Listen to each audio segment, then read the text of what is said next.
And we will. And with that, I'll take any questions. What do you attribute to that bad start? Do you think they were ready to play? Yeah, ready to play. Obviously, they had a good return coming out, and then we got backed up there. I felt like the player was on the line, Tony. I was not sure how that didn't get overturned, and then we're backed up inside the one, which is a tough place to start in a game against a good football team. Can you just assess how you think that Shedeur did? I know there were challenging conditions, offensive line problems, and all things like that. Yeah, challenging. I mean, it's incomplete till I can look at it, obviously, but I know there's things that we can do better. I know there's things that he can do better. We'll look at it. Kevin, the offensive line is just in such a state.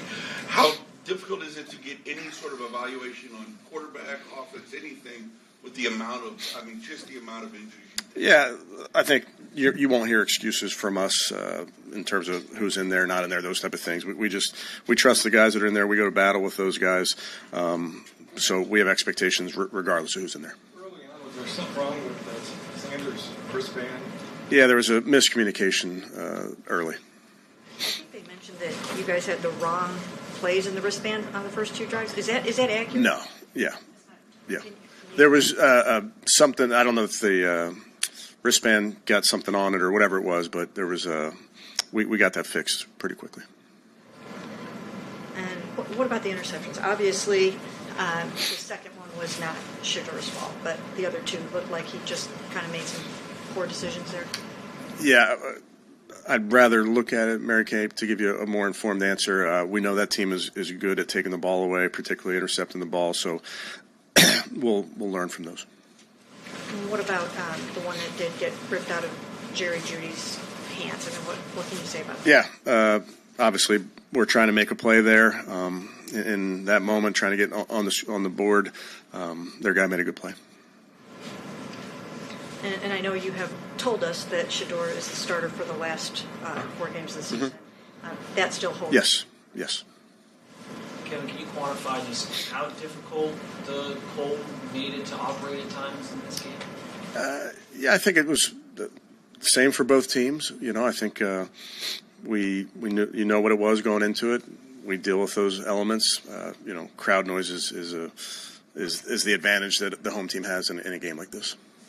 Can you explain just every week, we're asking about special teams, issues. Just why aren't those things getting corrected? It feels like we do. Yeah, obviously we expect our guys to be able to go out there and perform in some of these situations, and we need to look at it and figure out ways to get guys on the ground and not have the ball coming out. That's obviously when you're playing in a game like this, you're playing a field position game, and we didn't put ourselves in a great spot early. Kevin, the run game obviously was tough sledding out there, but it seemed like maybe early on was different.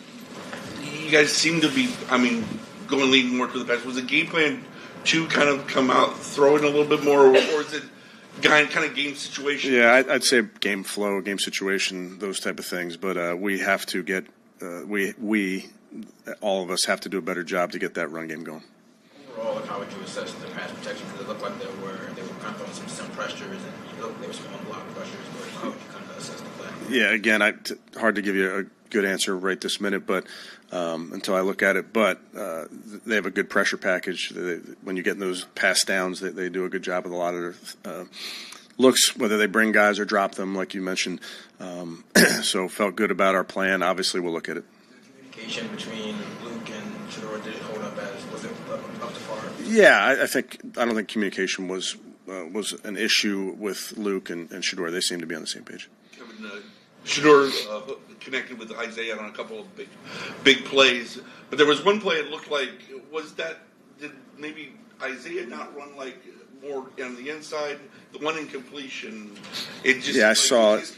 Yeah, I wouldn't call it miscommunication. I don't know if he just didn't find the ball. I'm not sure. Was said maybe not up for like a full game? Did he? Yeah, obviously was cleared. Just got to practice that Friday, so just want to always be smart about guys that haven't practiced a ton in the week, but knew that he was available to us. When you consider the offensive line, the hole, no David Njoku said, and all the different things that Shedeur had to deal with in this game, did he show you some things that have you thinking that Yeah, Yeah, I'm obviously thinking about just this game and those type of things. He's a young player that is making progress, like we've talked about all week, and I see it in games. I get to see it in practice. There's going to be ups and downs to young players, in particular quarterback position. So we'll learn from it, and we'll be better next week. Getting them 2 scores early and then 3 in the third, did it drastically change what they were able to do on defense? Kind of limited you guys on offense. You know, I would give them credit. Obviously, they did a great job, but we have to execute better in some areas. You talk about the ups and downs, and obviously that's the best takeaway defense in the NFL. Did you talk to Sanders about just 364 yards last week, turnovers this week, that up and down? And sure, you talk to your quarterback a lot about the opponent you're facing, what they're good at, things that they're going to try to take away. But at the end of the day, you just have to focus on your development in each one of these games. And he's fighting like crazy to try to help us win. Obviously, we came up short. All of us, we came up short. So you learn from it and you apply those lessons in the future. It seems like they moved Caleb Williams around and moved the pocket to try to neutralize your pass rush.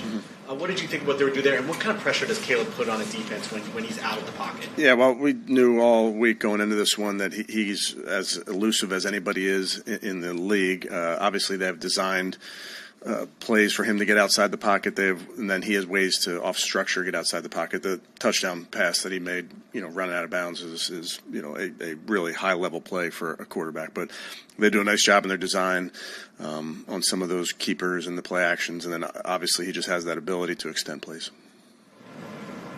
Good. Okay, thank you.